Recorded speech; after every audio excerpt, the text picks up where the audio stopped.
Shri G Krishna గారి ఎందరో అప్పుడు ఇప్పుడు 8వ భాగం 10/7/26 ఎందరో మహానుభావులని శీర్షిక. పెదవాడలో పాత్ర కచేరీలను నాట్య ప్రదర్శన గురించి వ్రాసి దైనందిన జీవితం గడిపా కదా. అందువల్ల త్యాగరాజు గురించి అప్పుడప్పుడు తలుచుకుంటే కృతజ్ఞత చెప్పుకున్న తృప్తి కలుగుతుంది. త్యాగరాజు నిత్యం శిష్య పరివేష్టితుడై ఉండే. అప్పుడు అధికార పురుషులకు ఇప్పుడు రక్షక బృందం చుట్టుముట్టి ఉంటున్నట్టే. కాకపోతే అప్పటి రక్షక బృందం జీతగాళ్ళు. ఇప్పటి త్యాగరాజు చుట్టూ ఉండే శిష్యులు ఆయన పట్ల భక్తి ప్రపత్తులు కలిగిన నాదు పాసం. ఒకనాడు పొద్దు కూకిన తరువాత త్యాగరాజు శిష్యుల మధ్య కూర్చొని వాడు ఆ ఉదయం తాను పాడుతుండగా పలకలపై వ్రాసుకున్న ఒక కృతిని గురించి చెబుతున్నాడు. భావం, స్వరం వగైరాలు వివరించి చెబుతుండగా ఒక కొత్త వ్యక్తి తంబూరా లాంటి వాద్యంతో వచ్చి శిష్యుల మధ్య నుంచి త్యాగరాజు సమీపంలోకి చేరారు. శిష్యులు అతడి రాకను గుర్తించే స్థితిలో లేరు. త్యాగరాజు చెప్తున్న ఏదో నాద విశేషంలో మైమరచి ఉన్నారు. ఆ నూతన వ్యక్తి ఎవరా అని త్యాగరాజు యోచిస్తూ ఉన్నారు. కానీ అతడు తన పేరు గోవింద మరార్ అని చెప్పుకొని అభివాదం చేశాడు. మరార్ అంటే నేరజాతికి చెందిన ఒక కుల సంకేతం. మన దేశంలో కుల సంకేతాన్ని పేరులో ధరించే నికృష్ట సంప్రదాయం ఉందే కదా. ఒక కులం సంకేతం మన దేశంలో కుల సంకేతాన్ని పేరుతారు. తమిళ దేశంలో ఎరులర్లు, కళ్ళర్లు అనే నేరజాతుల వాడు ఉండేవి. తెలుగు వారిలోనూ నేరజాతులు ఉన్నాయి. పాపం వాళ్ళు వేరే కుల నామాలు ధరించి పోలీసుల విష దృష్టి నుంచి, ప్రజల అజ్ఞాన దృష్టి నుంచి తమ్ము తాము కాపాడుకుంటూ వేరే కులవాసులు దేనికయ్యా అని అడగదు. ఒక పాపం పోగొట్టుకోవటానికి ఇంకో పాపం చెయ్యటం అంటే ఇదే. కానీ ఇంతకంటే మార్గాంతరం లేదు. మన దేశంలో 2 సంప్రదాయాలు ప్రస్ఫుటంగా కనిపిస్తుంది. ప్రతి కులానికి ఆద్యుడు ఎవరో ఒక దేవుడు అయ్యే ఉంటారు. నేరజాతులకు ఆద్యుడెవరో నిస్సందేహంగా రాజకీయవాది అయి ఉంటారు. 2వ సంప్రదాయం ఏమిటి అంటే నేరాలు కూడా దేవుడి చేయిస్తాడనే నమ్మకం చొప్పున దేవుడిని చావగొడతారు. మన వివిధ అవలంబకులు అసలు మన మతాలు కనిపెట్టిన వాళ్ళు సాధించింది ఏ మతానికి ఆ మతం కొన్ని కొత్త కుల శాఖలు కలిపి ఉన్న గందరగోళానికి మరికొంత చిక్కును చేర్చడం. ఇటువంటి పరిస్థితుల్లో నేరజాతులు కూడా ఉండటం ఏమీ వింత కాదు. ఇంతకు గోవింద మరార్ సహజ సంగీత సంకీర్తన లాలసుడు. తుంబురుడో నారదుడో క్షేత్ర సందర్శనం చేసుకుంటూ సంకీర్తనం చేస్తూ ఆనందించే వ్యక్తి. అతడు త్యాగరాజును చూడటానికి వచ్చాడు. త్యాగరాజు సంకీర్తనం చేస్తుంటే వినాలని వచ్చి, కానీ త్యాగరాజు పాడలా. గోవింద మరార్నే పాడి వినిపించరా. మరార్ ఇక పాట ప్రారంభించ మోహన రాగంలో వేకువ వరకు పాడుతూనే ఉన్నాడు. తెల్లారుజామున త్యాగరాజు శిష్యులు నిద్ర మరిచారు. వేకువనే స్నానాధ్యనుష్ఠాన ఉద్యమించాలి కదా. అందువల్ల త్యాగరాజు ఈ మోహన సంకీర్తన ఆపి తాను శిష్యులు కలిసి ఎందరో మహానుభావులు అందరికీ వందనాలు పాడి ఈ కీర్తనలు పెద్దలు వచ్చినప్పుడల్లా పాడేవారు. పెద్దలు వచ్చినప్పుడు గోవింద మరార్ వందన సమర్పణ చేసి ఇక అతడిని ఎవ్వరు గోవింద మరార్ అనరాదు, ఇతడిని గోవింద స్వామి అని పిలవాలని శాసించాడు త్యాగరాజు. నాకు ఈ కథ తలుచుకున్నప్పుడల్లా త్యాగరాజు ఇంకా 200-300 ఏళ్ళు బతికి ఉంటే మన దేశం వికాసం పొందేది కదా అనిపిస్తుంది. అప్పుడు నేను త్యాగరాజు పాట కచేరీ గురించి కూడా సమీక్షించేవాణ్ణి కదా. గొప్పవాడు ఉండాలి కానీ కొందరం తప్పక గౌరవిస్తాం, అంతేకాని వంద తరాల కిందట మా మూల పురుషుడు నిజంగా మనిషి, అందువల్ల నన్ను గౌరవించండి అంటే ఎలా గౌరవిస్తానురా? నేను నేర జాతికి చెందినవాణ్ణి. ఒకప్పుడు నేను చెరసాల్లో ఉన్న నా సహబంధి విఎల్ సుందర్రావు అని ఉండేవాడు. అతని తండ్రి నేర జాతుల కోసం బ్రిటిష్ ప్రభుత్వం నిర్మించిన మన స్వదేశీ ప్రభుత్వం ఆదుకుంటున్న స్టువర్ట్పురం పోలీస్ స్టేషన్లో సబ్ ఇన్స్పెక్టర్గాను ఏదో పనిచేయాలి. అతడికి మరొక ప్రబల యోగ్యత ఏమంటే దప్పుల సుబ్బారావు అనే గొప్ప పోలీస్ అధికారి. అతడికి మేనమామ. సుబ్బారావుకు మన స్వదేశీ ప్రభుత్వం ఒక్క పద్మ బిరుదైనా ఇవ్విచ్చి ఉండాలి. అతడికి గురువు ముస్తాఫా అలీ ఖాన్ అనే పోలీస్ అధికారి మరీ గొప్ప. అతడికి మన మతాతీత వ్యవస్థను అంకితం చెయ్య. సుబ్బారావు మన సోషలిజాన్ని అంకితం చెయ్య. మేము ఇందుకోసం క్విట్ ఇండియా ఉద్యమంలో పాల్గొంటున్నామా అని ఖిన్నులు అవుతూ ఉండేవాడు. ఇంతకు స్టువర్ట్పురం నేర జాతులు ఏ నేరాలు చేసినా పరిసర గ్రామాలలో జిత్తులమాళ్ల వాళ్ళందరూ ధనికులయ్య, రాజకీయ నాయకులై, వ్యాపార కుశలులయ్య. ఈ ముత్తలను సుందర్రావు నాకు క్విట్ ఇండియా ఉద్యమ కాలంలోనే చెరసాలలో వివరించి చెప్పారు.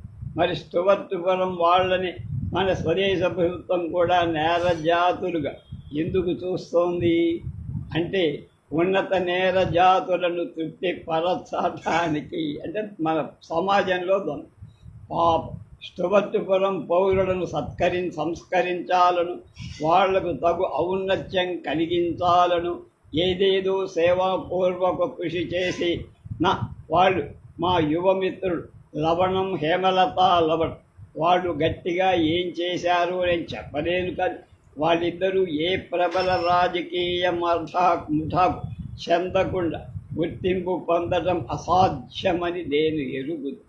ఒకడు చెరసాల జీవితం గడిపిన వాడైన, ఖద్దరు దాహరి అయిన, గాంధీ అనుయాయి అయిన అతడు ఏ మంత్రి గారి వద్దను పడిగాపులు కాస్తూ ఉండకపోతే కాంగ్రెస్ వాడు కాగలడా? ఒకడు నిరాడంబరంగా జీవనం కొనసాగిస్తూ పేదలకు సేవ చేస్తూ అన్యాయాలను ఎదుర్కొంటూ ఎంత నిజాయితీగా బతికినా కమ్యూనిస్టు పార్టీలో చేరకపోతే అతడు కమ్యూనిస్టు అనిపించుకోగలడా? ఒకడు ఎన్ని హత్యలు చేసిన, ఎన్ని లూటీలు చేసిన, ఎన్ని విధ్వంసక చర్యలు చేసిన విప్లవం పేరెట్టుబడి చెయ్యాలి కానీ వేరే ఎలా చేసినా విప్లవకారుడవుతాడా?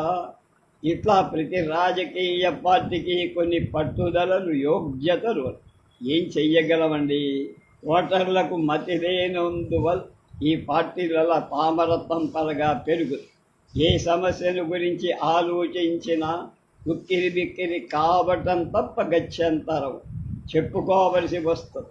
రాజకీయ వాదులలో మంచివాళ్ళు ఉండవచ్చు, ఆదర్శవాదులు ఉండవచ్చు, నిజాయితీ పరులు ఉండవచ్చు, చదువుకున్న వాళ్ళు ఉండవచ్చు, వ్యక్తిగతమైన మంచితనం ఉండవచ్చు, సామాజిక క్రౌర్యం అసామర్థ్యం ఉండవచ్చు. మన దేశంలో మంచి వాళ్ళను కూడా తిట్టే జనము, చెడ్డవాళ్లను కూడా పొగిడే జనము బట్టి గందరగోళం అనుకోండి. దేశం పిచ్చాసుపత్రి లాంటి. ఈ స్టువర్ట్పురాన్ని ఎవడో బాగు చేస్తాడని ఎప్పుడు అనుకోకూడదు.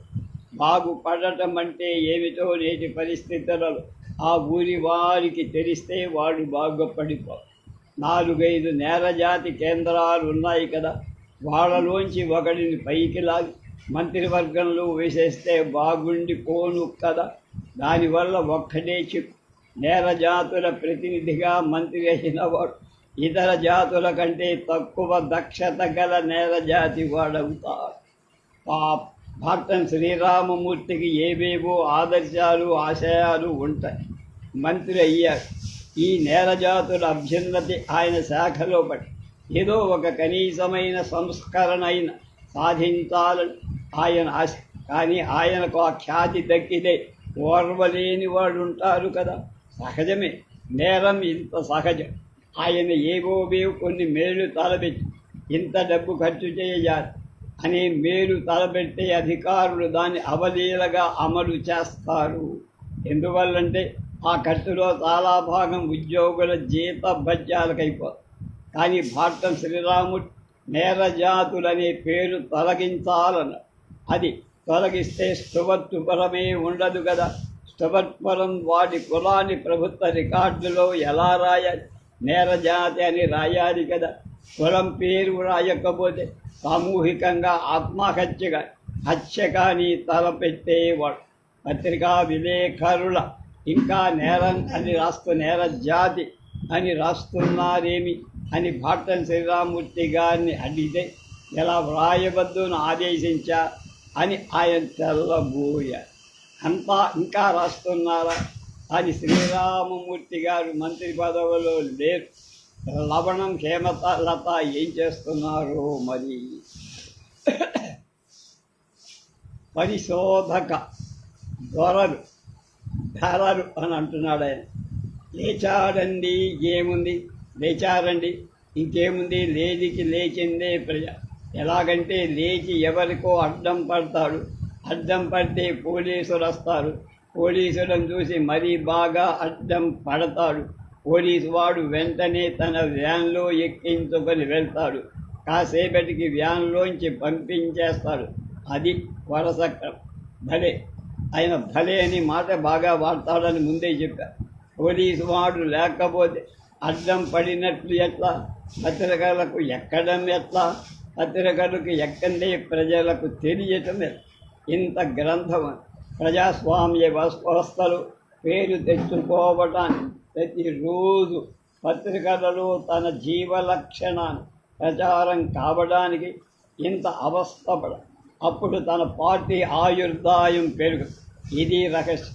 పార్టీ బతకడానికి ఇంత తతంగం. ఈ మధ్య జనం తెగ కుత్తిలుతున్నారు. అదేదో పొడి నోట వేసుకొని అన్నీ నీళ్లు తాగి గుడ్లు తేలేసి కళ్ళు మూసేసి కూర్చున్నవాడు కూర్చున్నట్టే మంచి కునుకు తీస్తున్నారు. తాగుడు వేసి నేరమనుకోండి, ఎంట నేరాల్లో క్లోరల్ హైడ్రేట్ సొల్యూషన్ ఇస్తారు. అది నాట్. మిగతా డ్రింకుల పేర గొప్ప గొప్ప పేర్లు ఉండే గుడుంబా పోసి అమ్ముతున్నారు. గుడుంబా తాగితే మంచి నిద్ర వస్తుంది. ఘాటు సరుకు కదా, ఆ మాత్రం నిద్ర రాదా? పార్టీ రాజకీయాలంతా ఘాటు సరుకు. గుడుంబా గుడుంబా ధర్మమా అని ఎక్కడరా మంచి విస్కీ దొరకకుండా పోతోంది కదా. ధర వరలు మారల. ఎవళ్ళైనా రాస్తారోకో చేస్తారేమో అని చూశా. రాస్తారోకో పేర రోడ్డుకు అడ్డం పడితే నాకు ఒక విస్కీ బుడ్డి వస్తుందని ఆశ. నిర్విస్కీగా జీవితం గడిచిపోతుంది. నిర్విస్కీగా లేకుండా మద్య నిషేధాన్ని తొలగించినప్పటి నుండి ఇప్పటి వరకు బజార్లో పలుకుబడి గల వాళ్ళకి తప్ప ఎవరికి అసలైన విస్కీ దొరకటం లేదు. విస్కీ దేనికండి? అది కలుషితం కావటం ఏమిటండి అని నైతిక ప్రశ్నలు అడగద్దు. విస్కీయే ఆరోగ్యాన్ని చెలగొడుతుంది అరకండి. విస్కీ తాగే నైతిక భ్రష్టుడికి గుడుంబా ఇస్తున్నారని ఎవరిని నిందించే హక్కు లేదు అని నైతికులు అంటారనుకోండి. వ్యభిచారిని చెరచడం ఏమిటండి అని అడిగినట్టు. కానీ ఆమె ఇష్టానికి వ్యతిరేకంగా చెరచ రాదుగా, అది నేరమే కదా. అలా విస్కీ అంటే విస్కీ ఇవ్వాల్సిందే, కాలుష్యం ఇవ్వరాదు, అది నేరం. నేను చెప్తున్నా, విస్కీ తాగితే గుడుంబా తాగినా కూడా, క్లోరల్ హైడ్రేట్ తాగినా కూడా అనేక సంతుష్ట కారణాలను మరిచిపోదు. లంచాలు మెక్కేవాళ్ళు రాజకీయ పార్టీలుగా సంఘటిత పడ్డారని మరిచిపోదు. వాళ్ళకి పోలీసుల అండ ఉంది. లంచాలు మెక్కేవాడు ఉద్యోగులై యూనియన్లుగా సంఘటిత పడ్డారని కూడా మరిచిపోదు. పోలీసులు కూడా ఉద్యోగులే. ఇంకా దిక్కేమిటి? ఈ దేశానికి స్వాతంత్రం వచ్చిన నాటి నుంచి ఇక దిక్కేమిటి అని నేను పలువురు అధికార పురుషులు అడిగా. నేను ఎలాంటి ప్రశ్న అడగకుండా సీరియస్గా ఉండాలని నాకు హితవు చెప్పిన వాడు చాలామంది. దేని గురించి వేదనతో ఇక దిక్కేమిటని అడిగారు అని అడుగుతారా? అన్నింటి గురించి తిండి, బట్ట, నీడ, నీరు, గాలి, వెలుగు, స్నేహం, యాదృచ్ఛిక పరిచయం, అపరిచయం, ధర్మం, అధర్మం, అజ్ఞానం, మతం, కులం, అహంకారం, సాంఘిక నీతి, సాంఘికాభినీతి, సాంఘిక జీవనం, దొంగతనం, దొరతనం, నస్మరంతితరం, ఎన్నో రోజువారీ చర్యల గురించి ఇక దిక్కేమిటి అని ప్రశ్నించుకుంటూనే ఉన్నారు. ఒక్క పర్యాయం విద్యుత్ శక్తి బిల్లు చెల్లించటానికి వెళ్ళి నేను ఇచ్చే డబ్బులు చెల్లించుకొని ఆఫీసర్ పట్టించుకోకుండా ఎవరితోనో కబుర్లు చెప్తుంటే చూసి విసిరి అతడి కుర్చీ వద్దకు రాగా స్వాగతం అని చెప్పసాగా. అతడు ప్రబల ఉద్యోగ సంఘంలో సభ్యుడని ఊహించి కూడా ఇంత సాహసం చేశారు. అనేక విద్యుత్ శక్తి సమస్యల సిబ్బంది నిర్లక్ష్యం, చేతకానితన కారణమని అని పత్రికలో వ్రాసి నా సాహసం చూపి ఎవడూ పట్టించుకోలేదనుకో. సర్కారు ఉద్యోగులే సర్కారని భ్రమపడనంత సాహసుడనే కానీ దానివల్ల ప్రయోజనమేమిటి? ఏం లేదని ఇట్లా ఎన్నో చూశా. కానీ ఇవి ఎవరికి తెలియవు. ఈ వారంలో ధరలు పెరిగాయి కాబట్టి ఆందోళన ప్రారంభిస్తాం అని రాజకీయ పక్షాలు ప్రకటించగా వీళ్ళ హస్పదృష్టికి ఎప్పుడు ధరల వృద్ధి కనబడిందా అని అడగకుండా ఉండలేకపోయా. పార్టీ రాజకీయవాదులు ధరలు ఏనాటి నుంచో పెరుగుతాయి అని ఈ ప్రత్యేక రాజకీయవాదికి చెప్పాలి. రాజకీయవాది చూసిన నాడు మాత్రమే ధరలు పెరిగినయ్యా. కానీ జనాలు ఈ రాజకీయవాదులు చెప్పిన మాటలే నమ్ముతారు, కానీ మనం చెప్తే ఒరే పసివాడా, ధరలు ఏనాడు పెరిగాయిరా? అసలు ధరల పెరుగుదల మన ఆర్థిక కార్యక్రమ లక్ష్యం. ధరలు పెరిగితే మనకు ప్రపంచంలో పలుకుబడి. ధరల వృద్ధి మన ఆర్థిక కార్యక్రమాల లక్ష్యం. ధరలు పెరిగితే మనకు ఏ పార్టీ పరిపాలించినా సరే ధరలు పెరగాల్సిందే, పెంచాలి. ధరలు పెరగనిదే రాజకీయ పార్టీలకు నిధులు రావు అని అంటాననుకోండి. జనం నా మాటలు వింట, రాజకీయ పార్టీలు చెప్పిన మాటే వింట. మన దేశ జనం కేవలం రాజకీయ జనం. ఇలా వచ్చి చచ్చింది ఈ దేశంలో రాజకీయ ఇంతటి చైతన్యంతో ప్రజలను సేవించే ప్రభుత్వం నెలకొన. ప్రజలకు కావలసిన ప్రజాప్రభుత్వమే అవుతే ఇంతకంటే రాజకీయ చైతన్యం రాజకీయ చైతన్యం కలగకుండా చూసేవాడు రాజకీయవాదు. వారికంటే ఘోరమైన మతకుల ద్వేష. ప్రజలకు తగు ప్రభుత్వం ఏర్పడాలంటే ఇప్పుడు ఉన్న రాజకీయ పార్టీలను వేటికి ఎన్నుకోరా. కొత్త రాజకీయవాదులు కావాలి. ఇంతే కానీ ఏదో కొత్తగా కనిపెట్టాడు ఇప్పుడు ధరలు పెరిగినయ్యండోయ్ అని గొప్పగా దేనికో కనిపెట్టినట్టు చెప్పే పార్టీ, పెరగలేదని చెప్పే పార్టీలు మనకు వద్దయ్యా అన్నారు. కోటన్రాజు పున్నయ్య గారు మహా గొప్ప. మీరు ఎవరికైనా సాయం చేశారా? అయితే ఎవరికో వెళ్ళి వాడి కాల్సిన మీ అమ్మాయినిచ్చి పెళ్లి చేసి ఉద్ధరించడం కాదు. వాడు మీరు సహాయం చేసినట్లు గుర్తించడు. వాడిదెప్పుడు వక్ర బుద్ధే, వాడెప్పుడు క్రూరుడే, ఎప్పుడు శృంగారాసక్తుడే. తిండి తప్ప వేరే యావ ఉండ. వాడు దశమగ్రహం. వాడి సంగతి కాదు నేను చెప్పే. ఒకడిని మీరు గుమాస్తా ఉద్యోగం ఇప్పించారు. వాడు పైవాళ్ళ ఒక్కొక్కరినే సస్తూ పోగా వాడు పైవాడైపోయి మీకే అందుబాటులో లేని వాడైపోయాడనుకోండి. అటువంటి వాడిని మీరు ఇదే నాయన నేను నీకు ఎంత సహాయం చేశానురా అంటే వాడి చుట్టూ చేరే వాళ్ళు మిమ్మల్ని చూసి నవ్వేస్తారు. అసలు వాడు మీకు దర్శనమే ఇవ్వడు. మీరు చచ్చి చెడి ఉసూరుమంటూ నడిచిపోతుంటే చూసి కూడా తన కారు ఆపడు. అది వాడి ముచ్చ. నేను ఊహించి ఎంత ఉపోద్ఘాతంతో తడబడ్డా. ఇంకా కొంచెం చెప్ప. ఎన్నడో 1948లో నేను ఆంధ్రపత్రికలో పనిచేస్తాను. చెన్నపట్నంలో చాలా అభిమానంతో ఎన్నడూ ఆంధ్రపత్రిక ప్రారంభం కాలంలో దానిలో పనిచేసిన కృతజ్ఞతతో కోటంరాజు పున్నయ్య గారు వచ్చి ఆయన తర్వాత కాలంలో సింధ్ అబ్జర్వర్ స్థాపక సంపాదక ఆధునిక కరాచీ నిర్మాణానికి కృషి చేసిన పాకిస్తాన్ ఏర్పడిన తన ఇక అక్కడ ఉండే వీలు లేక తిరిగి వచ్చి ఆయన గారితో కబుర్లు చెప్పుకుంటున్న రెండంతస్తుల పైన ఆంధ్రపత్రిక కార్యాలయంలో సంగతి కిటికీ నుంచి బయటకు చూస్తూ కబుర్లు చెప్పుకుంటున్న ఇంతలో ఒక వృద్ధుడు తోపుడు బండిలో మిఠాయి అమ్ముకుంటూ రోడ్డు మీద పోవడం మా దృష్టి పడింది. పున్నయ్య గారు గబగబా కిందకి వెళ్ళి వృద్ధుడికి పాదాభివందనం చేశారు. ఆ వృద్ధుడు పున్నయ్య గారు కౌగలించుకొని ఏడ్చేశారు. ఆ వృద్ధిగా నేను కిందకి పెరిగాను.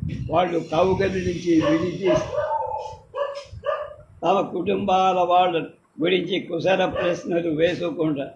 సంగతి ఏమిటంటే ఆ వృద్ధుడు సింధ్ అబ్జర్వ్ పత్రిక నిర్వాహక మండలి ప్రముఖుడు. అతడి ఆస్తిని పాకిస్తానీయులు దోచుకోగా అతడు తన వారిని చేరదీసుకొని కట్టుబట్టలతో భారతదేశానికి వచ్చేశాడు. భగవంతుడి దయ అదే చాలునకు తృప్తిపడి మిఠాయి అమ్ముకుంటున్నారు. పున్నయ్య గారు గబగబా కిందకి వెళ్ళి పాదాభివందనం చెయ్యకపోతే ఆ వృద్ధుడేం అనుకోడు. కానీ అంతటి పని చెయ్యకపోతే పున్నయ్య గారే బాధపడు. అట్లా బాధపడటమే మానవ సంస్కారం. ఆ పైన పున్నయ్య గారు ఆ వృద్ధుని వద్ద మిఠాయి కొని డబ్బులు తీసుకోనడు.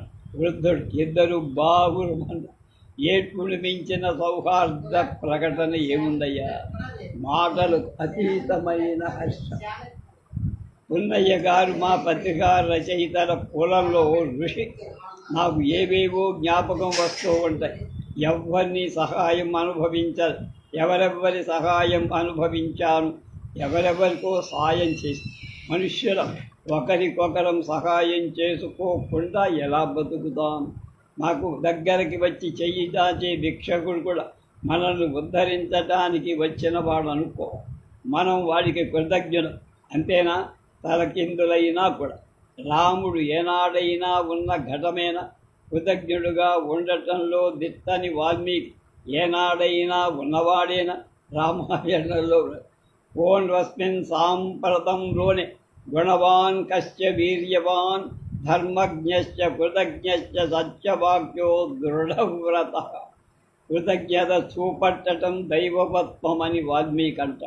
ఉదయమే ఏదో జ్ఞాపకమని ఇంత రాసి నేను డబ్బు ఉన్న వాళ్ళ పత్రికలో పనిచేసి ఒక చోట దాదాపు 12 ఏళ్ళు సేవ, మరొక చోట దాదాపు 9 ఏళ్ళు. వాడు నాకు నిలవ చేసుకోదగిన డబ్బు ఇవ్వరు. కాకపోతే ఏనాడు 1942 ప్రాంతం మహాత్మా గాంధీ దయ వల్ల జైల్లో పడ్డారు. నేను స్వతంత్రుడని ఆయన దయ వల్లే కదా అనుకోగలిగా. అందువల్ల మిత్రుడు పర్వతాలరావు డాక్టర్ చెన్నారెడ్డిల దయ వల్ల నాకు ఒక పింఛన్ వచ్చి నెలకు 1000 రూపాయలు వస్తూనే ఉన్నాయి. 1000 రూపాయలు ఈ రోజుల్లో పెద్ద లెక్కలోది కాదు అనేవాళ్ళు ఉన్నారు. కానీ 1000 రూపాయలు లేని వారి కంటే నేను గొప్పవాడినే కదా. మా మేనమామ ఆయన భార్య నాకు చదువు చెప్పినందువల్ల ఈనాటికి వ్రాసుకొని బతుకుతున్నారు. నేను బతికి ఉన్నన్నాడు సాహితీ కూలీగానే బతుకు. ఇక ఈ మధ్య సోషలిస్టు పార్టీ వాళ్ళు హైదరాబాద్ సంస్థాన విముక్తి ఉద్యమంలో తమ పాత్ర గురించి ఒక పుస్తకం రూపొందించడంలో కొంత కృషి చేశారు. దానిలో ఒక కృతజ్ఞత అధ్యాయం. విముక్తి ఉద్యమంలో పాల్గొన్నవాడు ధనికులు కారు కదా, రోజు ఏదో చాకరీ చేసి బతకాల్సిన వాడు.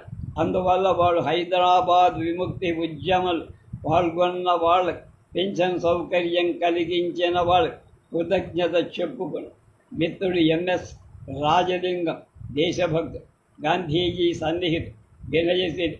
అతడు ఇందిరాగాంధీ దగ్గరికి వెళ్ళి ఈ విముక్తి ఉద్యమంలో పాల్గొన్న వాళ్ళు పెన్షన్ సౌకర్యం కలిగింపచేశాడు. ఆయనకు అందరం కృతజ్ఞులు. ఇంతకంటే ఏం అనగలం? అన్నం పెట్టారా రాజలింగం గారు? ఆయన కల్పింపచేసిన ఈ సౌకర్య తమ సొంత లాభం కొందరు దళారీలు ఉపయోగించుకున్నా సరే, అంటే ఆయన చీమలు పెట్టిన పుట్టలు పాములకు ఎరవు అయినట్లుగా ఎందరో మహానుభావులని ఆపేసి రేపు వాల్మీకి గారు నేను